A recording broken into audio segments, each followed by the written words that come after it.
यह वीडियो केवल मनोरंजन के लिए प्रस्तुत किया गया है। चैनल को फॉलो और लाइक और सब्सक्राइब करें।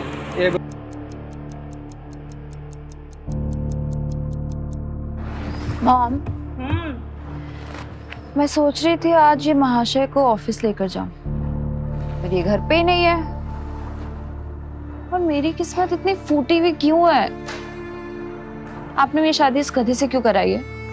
શું કરે છે? तुझे ऊपर जाने की बहुत जल्दी है? ऊपर जाने की? नहीं, बिल्कुल नहीं। तो शांति से बैठ ना, क्योंकि तेरे सवालों का जवाब ऊपर तेरे पप्पा दे सकते हैं। तेरे साथ साथ मेरी भी किस्मत फूट गई। कम ऑन मॉम, ये कैसा जोक है? जोक? मजाक मैं कर रही हूँ या तू? पिछली बार उसको ऑफिस लेके गई थी तो याद है ना क्या हुआ था? फिर से उसको लेके जाके अपना मजाक उड़वाना चाहती है? आप बहुत फिक्र करती हो। आपको क्या लगता है मैं गधी हूँ? मैं उसको लेके जाऊंगी और वापस अपनी बेइज्जती कराऊंगी। वैसे बस ऑफिस तक लेके जाऊंगी, अंदर आने नहीं दूंगी। फिर वो ज्वेलरी शॉप में जाएगा, मेरा नेकलेस लेगा और घर वापस आ जाएगा। और वैसे भी इससे ज्यादा मैं उसके साथ टाइम स्पेंड नहीं कर सकती। अभी चित्रा और अनिका नक्श को बुरा भला कह ही रहे थे कि तभी नक्श वहां आ गया। भाई साहब का एटीट्यूड देखने लायक था। जब अनिका ने देखा कि नक्श उसे इग्नोर करता हुआ अपने कमरे की तरफ जा रहा है, तो अनिका को और भी ज्यादा गुस्सा आ गया। ये लो, आ गए साहबजादे नैन मटक्का करके। मॉम अभी नहीं, प्लीज प्लीज, मुझे ऑफिस के बहुत लेट हो रहा है और विहान मेरा वहाँ पे वेट कर रहा होगा। विहान का नाम सुनते ही नक्श के चेहरे का रंग फीका पड़ गया। देखो, आज तुम्हारी काम चोरी की बात हो रही है और तुम आ गए। मैं तुम्हें आखिरी मौका दे रही हूँ। तुम मेरे साथ ऑफिस चलो, उसके बाद ज्वेलर शॉप से मेरा सेट उठाना और फिर घर वापस आ जाओ। देख क्या रहे हो? चलो अब, तुम्हारे वजह से ऑलरेडी मुझे बहुत लेट हो गया। नक्श चित्रा से तो कभी कभार बहस कर लिया करता था, लेकिन वो अपनी वाइफ अनिका से कभी भी जुबान नहीं लड़ाता था। चलो। अनिका और नक्श कुछ ही देर में अनिका के ऑफिस पहुंच गए।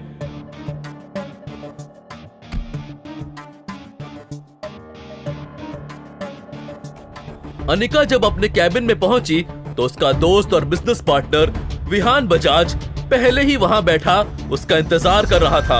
यार अनिका, मैं पिछले 1 घंटे से बैठा तुम्हारा इंतजार कर रहा हूँ। ये आदमी इतना खाली है कि 1 घंटे से यहाँ बैठ के मेरी बीवी का इंतजार कर रहा है।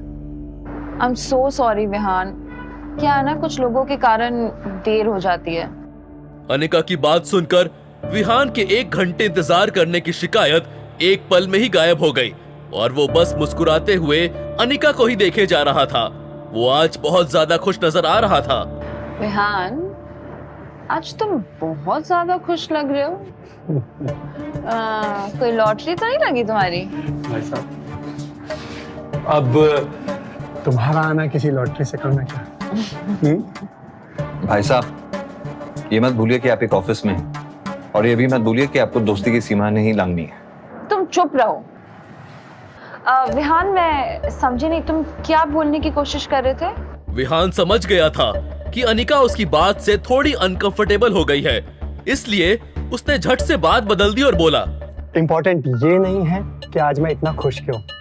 इम्पोर्टेंट ये है कि मैं आज तुम्हारे लिए एक गिफ्ट लेके आया हूँ। मेरे लिए?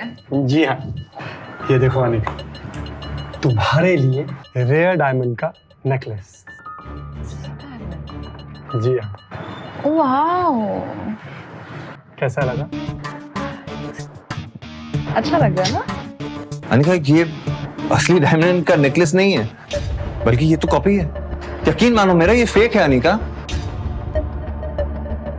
अनिका नहीं जानती थी कि नक्श भानुशाली खानदान से ताल्लुक रखता है।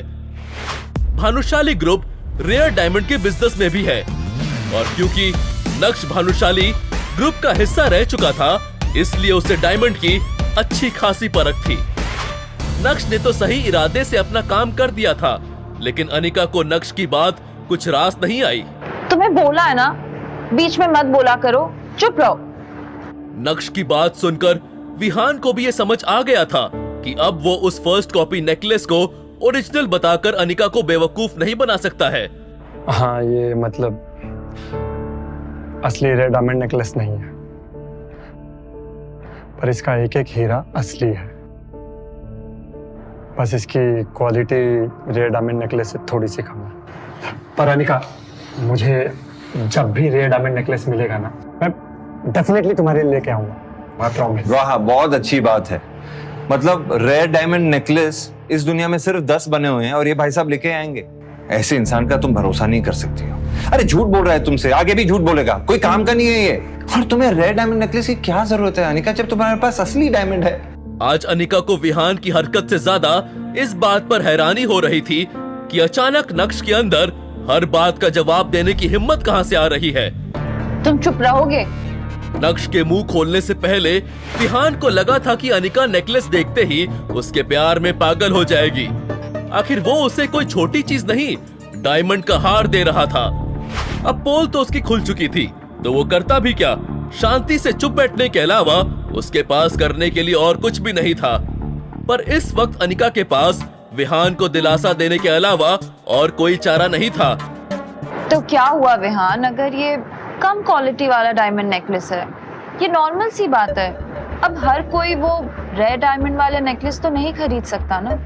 और वैसे भी हमारे देश में ऐसे बस 10 ही हार हैं। और जहाँ तक मुझे याद है उसमें से एक हीरे की नेकलेस की नीलामी हुई थी और वो डायमंड नेकलेस कहीं 1.5 से 2 के बीच में, 2 करोड़ के बीच में बिका था।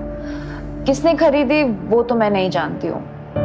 पर यहाँ तुम्हें कोई रेयर नेकलेस लाने की जरूरत नहीं है, ये भी बहुत सुंदर है। I really love it. I mean you know what, मैं इसको बहुत संभाल के अच्छे से रखूंगी। Thank you so much. Anika की बात सुनकर तो विहान के जैसे तोते ही उड़ गए। इस हार को खरीदने में ही उसे पसीना आ गया था। भूल जाओ बेटा विहान, अनिका को इम्प्रेस करने में कंगाल हो जाओगे, कंगाल। वहीं नक्श अनिका को परेशान देखकर अपने किए पर पछताने लगा और सोचने लगा कि इतनी बड़ी बात हो जाने के बाद भी अनिका विहान का साथ दे रही है।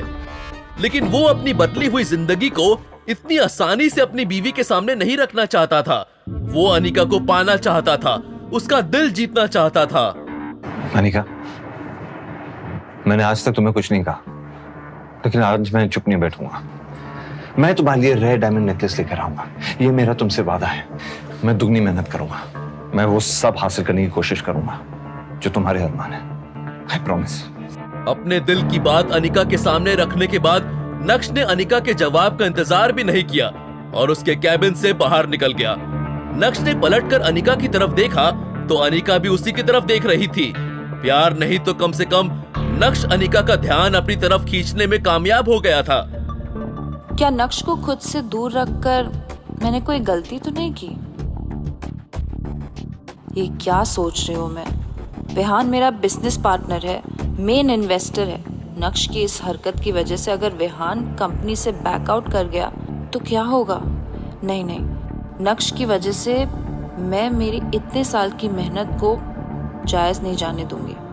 मुझे नक्श की नहीं, विहान की जरूरत है। सुबह का समय था और सारे एम्प्लॉयज अपने अपने काम में बिजी थे। लेकिन जब उन्होंने नक्श को कॉन्फिडेंस के साथ बाहर जाते देखा तो सब उसे घूरने लगे थे। कुछ लोगों ने तो अपना काम छोड़कर फुसफुसाना भी शुरू कर दिया था। दूसरी तरफ वही अनिका का गुस्सा इस वक्त चरम पर था। आज पहली बार नक्श ने उसके साथ बदतमीजी की थी, इसलिए वो भी नक्श के पीछे पीछे कैबिन से बाहर आ गई। नक्श, ये क्या पागलपन है? तुम्हें किसने हक दिया कि तुम मुझे ये बेफालतू की सलाह दो? जब भी तुम्हें ऑफिस लाई हूं ना, तुम हमेशा कुछ ना कुछ उल्टा ही करते हो। गलती हो गई मुझसे। गेट लॉस्ट नाउ, जल्दी जाओ। नक्श ने अनिका की इस बात का भी कोई जवाब नहीं दिया। वो जानता था कि वो जितना बोलेगा उतना ही अनिका का गुस्सा बढ़ता जाएगा। उसे अनिका से जो कहना था वो उसे कह चुका था। जैसे तैसे अनिका ने अपने गुस्से को दबाते हुए मामले को खत्म करने की कोशिश की, लेकिन उसे क्या पता था कि अभी तो मामले की बस शुरुआत हुई थी। अबे ओ, रुक। बीते 2.5 सालों में जिस नक्श के मुंह से एक आवाज नहीं निकली, वो नक्श आज अनिका को सलाह दे रहा था। कैसे? नक्श की हिम्मत के पीछे कौन छुपा था? क्या नक्श का अपनापन देखकर अनिका के दिल में नक्श के लिए कुछ कुछ होगा, या फिर अनिका को बस अपने बिजनेस की ही पड़ी थी? विहान और नक्श के बीच क्या होगा? क्या विहान गुस्से में नक्श पर हमला करने वाला था? अगर ऐसा हुआ तो क्या अनिका नक्श को बचाएगी, या फिर विहान का दांव वीडियो उल्टा केवल पड़ता हुआ मनोरंजन नजर के लिए आएगा? प्रस्तुत किया गया है। जानने के चैनल लिए को सुनिए follow और like